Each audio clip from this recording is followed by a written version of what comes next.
योजना थिला 32टी कार रे 32टी विस्फोरण। धार्य तारीख थिला डिसेम्बर 6।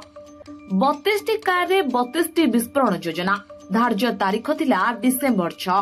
दिल्ली लालकिला ब्लास्ट तदंतरू तदंतकारी संस्था को एपरि सांघातिक तथ्य मिलिथिबा कुहा जाउछि।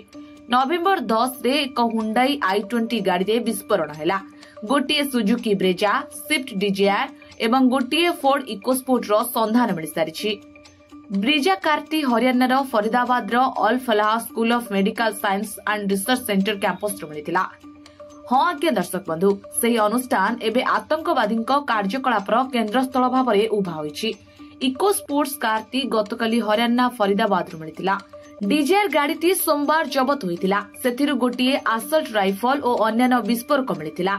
मोट 32टी गाड़ी जोगाड़ लक्ष्य थिले आतंकवादी। पुराना गाड़ी जार बारंबार किणा बिका होइछि, सेहिपरि गाड़ी करबाकू चाहुथिले आतंकवादी। डिसेम्बर 6 रे दिल्ली रे 6टी पर्याय रे 6टी स्थान रे समन्वित ढंग रे आक्रमण पई योजना होइतिबा जणा पड़िछि। ब्यूरो रिपोर्ट, जननी टीवी।